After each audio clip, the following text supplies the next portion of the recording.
టీవీ6 news కు స్వాగతం. ముందుగా హెడ్లైన్స్. స్వాతంత్ర దినోత్సవ వేళ రికార్డు సృష్టించిన ప్రధాని మోదీ.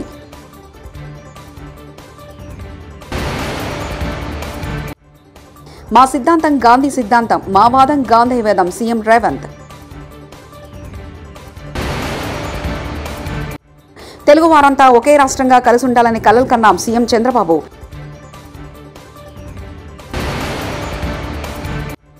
డిప్యూటీ సీఎం పవన్ కళ్యాణ్ స్వాతంత్ర దినోత్సవ వేడుకల్లో పాల్గొన్నారు. ఇక దేశవ్యాప్తంగా ఘనంగా జెండా పండుగ జరిగింది. 78వ స్వాతంత్ర దినోత్సవ సందర్భంగా ఊరువాడ అన్ని చోట్ల జాతీయ పతాకావిష్కరణ జరిగింది. ఇక ప్రధానమంత్రి నరేంద్ర మోదీ ఆధ్వర్యంలో దేశ రాజధాని న్యూఢిల్లీలో ఎర్రకోట వద్ద జెండా వందన కార్యక్రమాన్ని నిర్వహించారు. అనంతరం 11వ ఎర్రకోట వేదికగా మాట్లాడిన ప్రధాని మోదీ రికార్డు సృష్టించారు.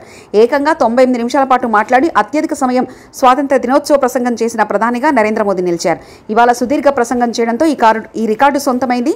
దేశంలో నెలకొన్న అనేక సమస్యలను ప్రస్తావిస్తూ మోదీ ప్రసంగించారు. దీంతో ఆయన పేరిటే ఉన్న మునుపటి 94 రికార్డులను ఆయన బద్దలు కొట్టారు.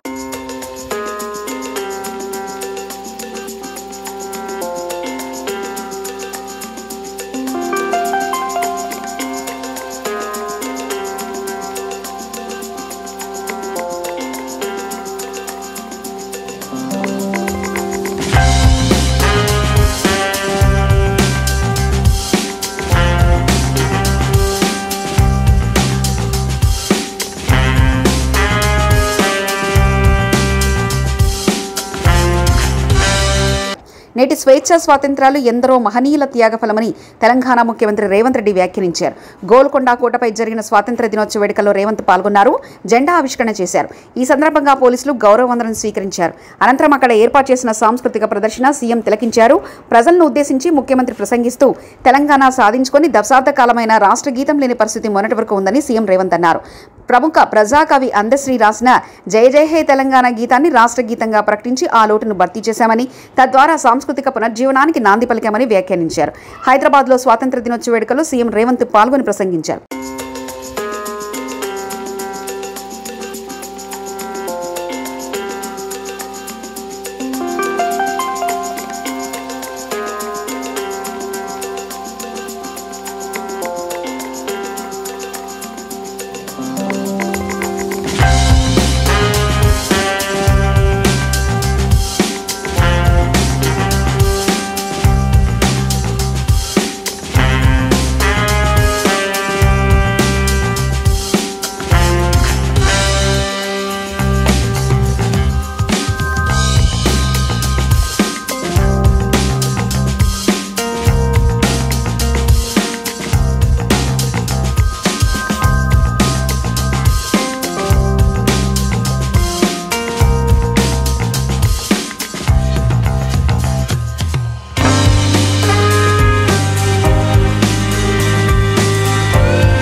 దేశంలోని తెలుగు వారంతా ఒకే రాష్ట్రంగా కలిసి ఉండాలని కలలు కన్నామని, 1946లో విశాలాంధ్ర ఉద్యమం కోసం పోరాడమని, పొట్టి శ్రీరాములు ప్రాణత్యాగంతో ఆంధ్ర రాష్ట్రం ఏర్పడిందని ఏపీ ముఖ్యమంత్రి నారా చంద్రబాబు నాయుడు పేర్కొన్నారు. 78వ స్వాతంత్ర దినోత్సవ సందర్భంగా గురువారం విజయవాడలోని ఇందిరాగాంధీ స్టేడియంలో జాతీయ జెండాను ఎగరేశారు. కర్నూలు రాజధానిగా 1953లో ఆంధ్ర రాష్ట్రం ఏర్పాటు జరిగిందని, 1956 నవంబర్ 1లో ఏర్పడిన తొలి భాషా ప్రయుక్త రాష్ట్రం ఏపీ అని పేర్కొన్నారు. ఇక 13.5% వృద్ధి రేటు రాష్ట్రం సాధించిందన్నారు. ఈజ్ ఆఫ్ డూయింగ్ బిజినెస్ లో ప్రథమంగా నిలిచిందని, 16 లక్షల కోట్ల పెట్టుబడులు ఏపీ ఒప్పందాలు చేసుకుని దేశం దృష్టిని ఆకర్షించిందన్నారు.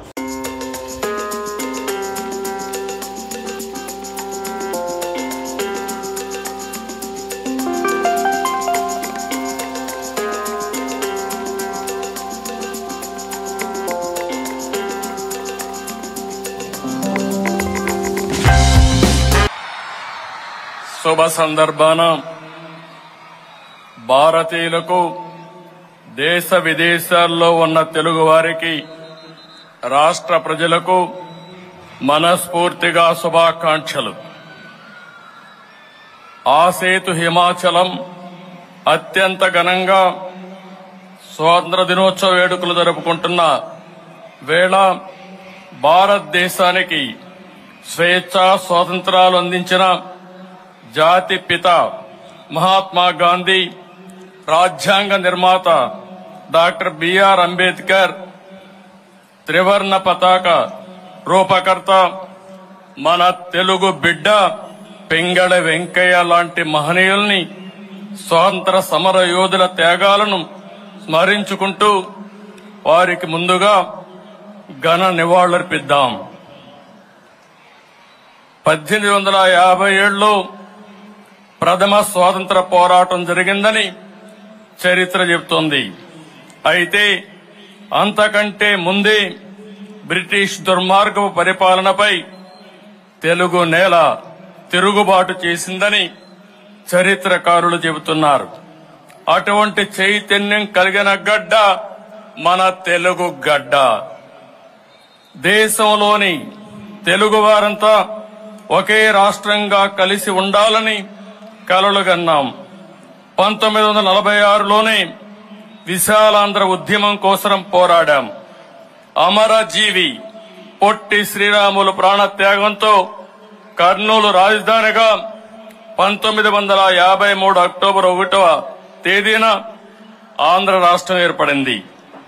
ఆ తర్వాత 1956 నవంబర్ 1వ తేదీన హైదరాబాద్ రాజధానిగా మొదటి భాషా ప్రయుక్త రాష్ట్రంగా ఆంధ్రప్రదేశ్ ఏర్పాటు చేశారు. అనంతర పరిణామాలతో 2014లో రాష్ట్ర విభజనతో తెలుగు ప్రజలు 2 రాష్ట్రాలు ఏర్పడ్డాయి. ఇలా 60 ఏళ్లలో జరిగిన పరిణామాలతో ప్రతిసారి సవాళ్లతో రాష్ట్రం ప్రయాణం సాగింది. విభజనతో ఏర్పడిన నవ్యాంధ్రకు రాజధాని కూడా లేని పరిస్థితిలో నాడు పాలన ప్రారంభించాం. ఎక్కడ కూర్చుని పని చేయాలో కూడా తెలియనటువంటి అనిశ్చిత పరిస్థితి నుంచి పాలన మొదలుపెట్టి ప్రభుత్వాన్ని పట్టాలు ఎక్కించాం. మాకున్న అనుభవం, ప్రజల సహకారం, కష్టపడే తత్వంతో కొద్ది కాలంలోనూ నిలదొక్కున్నాం. సంక్షేమ అభివృద్ధి కార్యక్రమాలకు రూపకల్పన చేసుకుని వేగంగా ముందుకు సాగాం. దేశంలో ఎవరూ ఊహించిన విధంగా సంస్కరణలతో, సమర్థవంతమైన నిర్ణయాలతో, సరికొత్త పాలసీలతో 13.5% వృద్ధి రేటుతో దేశంలో టాప్ 3 రాష్ట్రాల్లో ఒకటిగా సగర్వంగా నిలబడ్డాం. డిప్యూటీ సీఎం పవన్ కళ్యాణ్ స్వాతంత్ర దినోత్సవ వేడుకల్లో పాల్గొన్నారు. 78వ స్వాతంత్ర దినోత్సవ సందర్భంగా కాకినాడ పోలీస్ పరేడ్ గ్రౌండ్లో పవన్ పాల్గొని జాతీయ జెండాను ఆవిష్కరించారు. అనంతరం పోలీసుల గౌరవ వందనాన్ని స్వీకరించారు. డిప్యూటీ సీఎం ఆపై ప్రజలను ఉద్దేశించి పవన్ ప్రసంగిస్తూ రాష్ట్రంలో శాంతి భద్రతలు గత వైసీపీ ప్రభుత్వంలో పూర్తిగా క్షీణించాయన్నారు. శాంతి భద్రతలు లేకపోతే రాష్ట్రంలో పెట్టుబడడానికి ఎవరూ ముందుకు రారు అన్నారు. ఒక దేశ రక్షణని ఆ దేశ ప్రజలు తమ చేతుల్లో పెట్టుకున్నప్పుడు ఆ దేశాన్ని ఎవరు నాశనం చేయలేరు. అదే దేశ రక్షణని కొద్దిమంది చేతుల్లో పెట్టి తాము చేతులు కట్టుకొని కూర్చుంటే మాత్రం ఆ దేశాన్ని ఎవరు రక్షించలేరని డానియల్ వెబ్స్టర్ చెప్పిన మాటలు ఈ సందర్భంగా మేము తెలియజేసుకున్నాం. భవతి భిక్షాందేహి అంటే శత్రువుకు కూడా అన్నం పెట్టే నేల. పాహిమాం రక్షమాం అంటే ఎదుటివాడి ప్రాణానికి తన ప్రాణాన్ని పణంగా పెట్టే నేల. తన దేశపు సరిహద్దులు దాటి పరాయి దేశం మీద దండయాత్రని చెయ్యని నేల. అలాంటి నేల మీద ముష్కర మూకలు దండయాత్రలు చేసిన ఈస్ట్ ఇండియా కంపెనీ, బ్రిటిష్ సామ్రాజ్యవాదులు ఈ నేల సంపదలని కొల్లగొట్టిన వర్తమానంలో నియంతృత్వ ధోరణితో ప్రజా జీవితాన్ని అస్తవ్యస్తం చేస్తూ ప్రభుత్వ ఖజానాన్ని, ఆస్తుల్ని దోపిడీ చేసిన ఎవరిని కూడా ఈ దేశ ప్రజలు కాలానుగుణంగా వీరందరికీ చాలా బలమైన గుణపాఠాలు నేర్పారు. అలాంటి ధైర్య సాహసాలతో నిండి ఉన్న నా భారతదేశ ప్రజలకి, నా అన్నదమ్ములకి, నా అక్క చెల్లెళ్ళకి, పెద్దలకి, పిన్నలకి, మహిళలకి, మబ్బుల్లో పరిగెత్తే పిడుగుల్లాంటి యువతీ యువకులకి 78వ స్వాతంత్ర దినోత్సవ శుభాకాంక్షలు. ఈ వేడుకలకు విచ్చేసిన ప్రజాప్రతినిధులు, అధికార అనధికార ప్రముఖులు, జిల్లా ప్రజలందరికీ నా హృదయపూర్వక స్వాతంత్ర దినోత్సవ శుభాకాంక్షలు. ఒక దేశపు ఆర్థిక పురోగతి దానికున్న సహజ వనరులు, మానవ వనరుల కంటే కూడా ఆ దేశాన్ని నడిపిస్తున్న నాయకుల సమర్థత, సమగ్రత, ప్రతిభ, వారి దార్శనికత మీద ఆధారపడి ఉంటుంది అని నాని పాల్కీవాలా గారు చెప్తారు. ఈ 78 ఏళ్ల కాలగమనంలో, అత్యంత కష్టకాలంలో విభజన కల్లోలాలని తట్టుకుంటూ, దేశ సమగ్రతని కాపాడుకుంటూ, డ్యాములు కట్టి, కాలువలు తవ్వి, హరిత విప్లవం కోసం రంగం సిద్ధం చేసిన పండిట్ జవహర్లాల్ నెహ్రూ గారు ఉన్నారు. జై జవాన్ జై కిసాన్ నినాదంతో దేశాన్ని ముందుకు నడిపించిన శ్రీ లాల్ బహదూర్ శాస్త్రి గారు ఉన్నారు. బంగ్లాదేశ్ ఆవిర్భావానికి శ్రీకారం చుట్టిన అపర దుర్గాదేవిగా పేరు తెచ్చుకుని అభివర్ణించబడే ఇందిరాగాంధీ గారు, మీరు హిస్టరీ కాదు, మీరు జాగ్రఫీని సృష్టించారనే పేరు తెచ్చుకున్న ఇందిరాగాంధీ గారు ఉన్నారు. శ్రీమతి ఇందిరాగాంధీ గారు ఉన్న బంగారు నిల్వలు కూడా అమ్ముకోవాల్సిన దుస్థితిలో తన మేధా సంపత్తితోటి, విశిష్టమైన రాజకీయ అనుభవంతో ఆర్థిక సంస్కరణలు పట్టుకొచ్చి భారతదేశాన్ని తిరిగి ప్రపంచ పటంలో పెట్టిన గొప్ప వ్యక్తి, దార్శనికుడు పివి నరసింహారావు గారు ఉన్నారు. ప్రతి దశాబ్దానికి భారత భూభాగం మీద దండయాత్ర చేసే శత్రు దేశాలకి, వాటిని నడిపించే నాయకులకి వారి దేశ ఆర్థిక మూలాలు కానీ మొత్తం కదిలిపోయేలా, వారి మూలాలు కదిలిపోయేలా, శత్రు దేశాల మూలాలు కదిలిపోయేలా పోఖ్రాన్లో అణుబాంబుని పేల్చి భారతదేశ స్థాయిని చూపించి ప్రపంచాన్ని నివ్వెరపోయేలా చేసిన సింహరాజం శ్రీ అటల్ బిహారీ వాజ్పేయి గారు ఉన్నారు. ఆ తర్వాత కాలంలో కశ్మీర్ నుండి కోయంబత్తూరు వరకు ఉగ్రవాదులు పేలుళ్ళు, గోకుల్ చాట్ పేలుళ్ళు, పార్లమెంట్ మీద దాడులు, ముంబై మహానగరాన్ని పట్టుమని 10 మంది ఉగ్రవాదులు దాడి చేస్తే తిరిగి అంతా దేశం అల్లకల్లోలం అయిపోయిన సమయంలో, అసలు ఈ దేశం పోఖ్రాన్ అణుబాంబు పేల్చినా కూడా ఈ దౌర్భాగ్యమైన పరిస్థితి ఏంటి అని అనుకున్న సమయంలో, పాత తరం నాయకుల్లా కాదు, మా దేశం మీద దాడి చేస్తే, మా వ్యవస్థల మీద దాడి చేస్తే మీ దేశంలోకి దూరి మరీ కొడతామని చెప్పి 3వసారి ప్రధానమంత్రిగా ప్రమాణ స్వీకారం చేసిన శ్రీ నరేంద్ర మోదీ గారు ఉన్నారు. ఇలాంటి మహానుభావులు ఎందరో, వారందరికీ నా వందనం. మన కాకినాడకు సంబంధించి ఎందరో మహానుభావులు, ఫ్రీడమ్ ఫైటర్స్ ఉన్నారు. దుర్గాబాయి దేశ్ముఖ్, బులుసు సాంబమూర్తి గారు, అలాగే 53 రోజులు మనకి ఉపవాసం చేసి బలిదానమై రాష్ట్రాన్ని ఇచ్చిన పొట్టి శ్రీరాములు గారు ఉన్నారు. పేరు లేని ఊరు లేని ఎందరో ఫ్రీడమ్ ఫైటర్స్, స్వాతంత్ర సమరయోధులు, వారి త్యాగాలని ఇది గుర్తు చేసుకునే సమయం. ఎన్ని కోట్ల మంది త్యాగాలు చేశారు. ఒక 19 ఏళ్ల ఖుదీరామ్ బోస్, 23 ఏళ్ల భగత్ సింగ్, 13 ఏళ్ల రాణి గుయిడిని, వారందరికీ అంత చిన్న వయసులో చనిపోవడానికి ఏ అవసరం ఉంది? పుట్టబోయే తరాల సానుభూతితోటి బాగుండాలని ఒకే ఒక కోరిక వారిని బలిదానాలు చేసేలా చేసింది. మనం ఎవరి త్యాగాల మీద, బలిదానాల మీద మనం బతుకుతున్నామో వారిని గుర్తు తెచ్చుకోవడానికి బాధ్యతగా భవిష్యత్ తరాలకి మనం 5 ఏళ్ల వైసీపీ పాలనలో సామాన్యుడు ఎన్నో కష్టాలు పడ్డారని ఆంధ్రప్రదేశ్ ముఖ్యమంత్రి నారా చంద్రబాబు నాయుడు పేర్కొన్నారు. పేదవాడికి ఆకలి తీర్చడమే తమ ప్రభుత్వ లక్ష్యమన్నారు. పేద ప్రజలకు కడుపు నిండా అన్నం పెడితే ఎంతో మానసిక ఆనందం కలుగుతుందన్నారు. గతంలో తెలుగుదేశం ప్రభుత్వం ఏర్పాటు చేసిన అన్నా క్యాంటీన్లను వైసీపీ ప్రభుత్వం అధికారంలోకి వచ్చిన తర్వాత మూసివేసిందన్నారు. రాష్ట్ర వ్యాప్తంగా అన్నా క్యాంటీన్లను ఏర్పాటు చేసి పేద ప్రజల ఆకలి కష్టాలు తీర్చే ఉద్దేశంతో తాము ప్రభుత్వం ముందుకెళ్తుందామన్నారు.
శ్రీవారిని సినీ నటుడు రాజేంద్ర ప్రసాద్ దర్శించుకున్నారు. గురువారం వీఐపీ ప్రారంభ విరామ దర్శన సమయంలో ఆయన స్వామివారి సేవలో పాల్గొన్నారు. తిరుమల తిరుపతి దేవస్థాన అధికారులు రాజేంద్ర ప్రసాద్ కు స్వాగతం పలికి దర్శన ఏర్పాట్లు చేశారు. అనంతరం పండితులు ఆశీర్వచనం చేసి స్వామివారి తీర్థప్రసాదాలను అందజేశారు.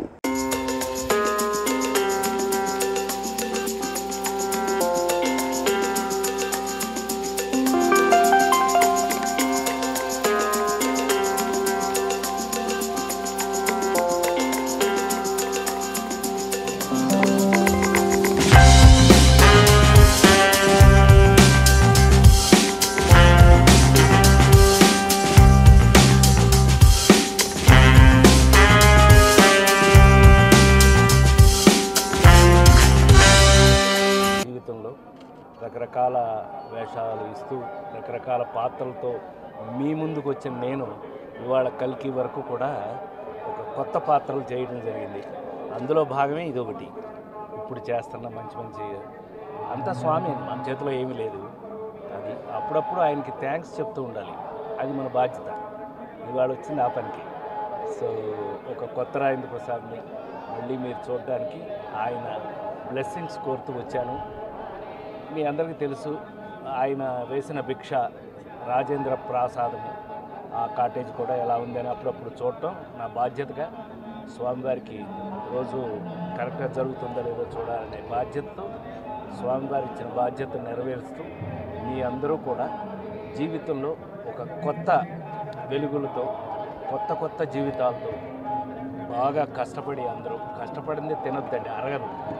కష్టపడి తింటేనే అరుగుతుంది. ఇప్పటి వరకు నేను పనిచేస్తూనే ఉన్నాను. షూటింగ్ నుంచే వచ్చాను, షూటింగ్కే వెళ్తాను. సో మరొకసారి ఆ స్వామివారి ఆశీర్వచనాలు మీ అందరికీ ప్రతి ఇంట్లోనూ పరిపూర్ణంగా ఉండాలని, ఈ నన్ను చూస్తున్న మీ అందరికీ కూడా ఆ స్వామి గొప్ప జీవితాన్ని, గొప్ప ఆనందాన్ని ఇవ్వాలని మనస్ఫూర్తిగా కోరుకుంటున్నాను. స్టేషన్ గన్పూర్లో ఘనంగా 78వ స్వాతంత్ర దినోత్సవ వేడుకలు. జనగామ జిల్లా స్టేషన్ గన్పూర్ నియోజకవర్గంలో 78వ స్వాతంత్ర దినోత్సవ వేడుకలు ఘనంగా నిర్వహించారు. స్టేషన్ గన్పూర్ ఎమ్మెల్యే కార్యాలయంలో కడియం శ్రీహరి జాతీయ జెండా ఆవిష్కరించి నియోజకవర్గ ప్రజలకు 78వ స్వాతంత్ర దినోత్సవ శుభాకాంక్షలు తెలిపారు. అనంతరం కడియం మాట్లాడారు. భారతదేశానికి స్వాతంత్రం వచ్చిన 77 సంవత్సరాల్లో అద్భుత పురోగతి చెందిందన్నారు. భారతదేశ శాస్త్ర సాంకేతిక రంగాల్లో ప్రపంచానికి తలమానికంగా మారిందని అన్నారు. 77 సంవత్సరాలు పూర్తి చేసుకొని 78వ స్వతంత్ర దినోత్సవాన్ని నిర్వహించుకుంటున్నాం. ఈ 77 సంవత్సరాల కాలంలో భారతదేశం అద్భుతమైన ప్రగతిని సాధించింది. ఈరోజు భారతదేశం శాస్త్ర సాంకేతిక రంగాలలో ప్రపంచానికే తలమానికంగా నిలుస్తున్నారు. ఇవాళ భారతీయులందరూ బ్రహ్మాండంగా చదువుకొని ప్రపంచవ్యాప్తంగా అనేక దేశాలలో సేవలు అందిస్తున్నారు. భారతదేశం నుంచి వెళ్ళిన అనేక మంది శాస్త్రజ్ఞులు, డాక్టర్లు, పరిశోధకుల వలన ఇవాళ అమెరికా, యూరోప్ దేశాలు బ్రహ్మాండంగా అభివృద్ధి చెందుతున్నాయి. మీరు ఏ రంగంలో తీసుకున్నా భారతదేశం గర్వించే ముద్దు బిడ్డలు ఆ రంగాలలో ఉన్నారు. అయితే సాధించవలసిన ప్రగతి చాలా ఉంది. డాక్టర్ బిఆర్ అంబేద్కర్ గారు కోరుకున్న విధంగా, కలలు కన్న విధంగా పేదరికం, సమసమాజం, అందరికీ సమాన అవకాశాలు రావాల్సిన అవసరం ఉన్నది. రాజ్యాంగ పరంగా సిద్ధించిన హక్కులు, రాజ్యాంగ పరంగా సిద్ధించిన రిజర్వేషన్లు, రాజ్యాంగ పరంగా అన్ని ప్రాంతాలకు, అన్ని వర్గాలకు, అన్ని మతాలకు, అన్ని కులాలకు అంబేద్కర్ గారు అందించిన హక్కులు అందరూ కూడా పొందవలసిన అవసరం ఉన్నది. దానికి అనుగుణంగానే కేంద్ర రాష్ట్ర ప్రభుత్వాలు పనిచేయవలసిన అవసరం ఉన్నది. దురదృష్టమైన విషయం ఏంటంటే 77 సంవత్సరాల అనంతరం కూడా ఆర్థిక, సామాజిక, రాజకీయ అసమానతలు భారతదేశంలో ఉన్నాయి. ఇంకా సమానత్వాన్ని సాధించలేకపోతున్నాం. పేదరికం ఉన్నది. కారణమేమో కానీ ప్రభుత్వాలు విద్యారంగము, వైద్యరంగం పైన చిన్న చూపు చూస్తున్నాయి. తద్వారా పేదలకు అందవలసిన నాణ్యమైన విద్య, పేదలకు అందుబాటులో ఉండవలసిన వైద్యం ఈనాడు అందుబాటులో లేవు.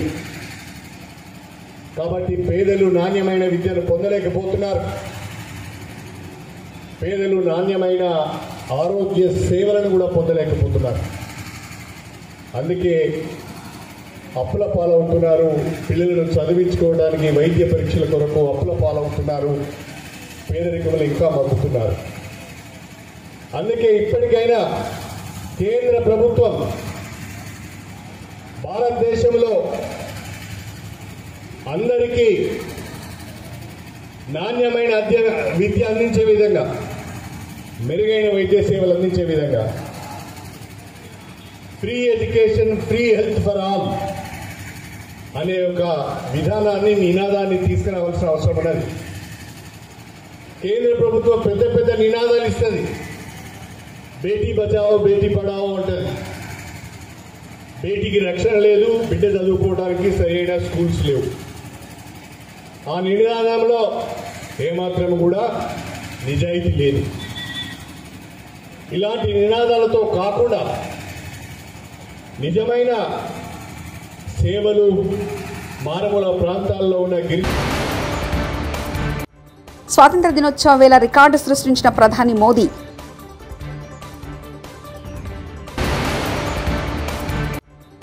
మా సిద్ధాంతం గాంధీ సిద్ధాంతం, మా వాదం గాంధీ వేదం CM Revanth.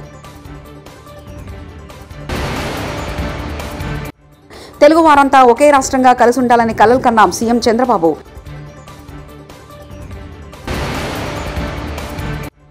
Deputy CM Pawan Kalyan స్వాతంత్ర దినోత్సవ వేడుకల్లో పాల్గొన్నారు. ఇవి బులెటిన్ విశేషాలు. చూస్తూనే ఉండండి టీవీ 66 న్యూస్.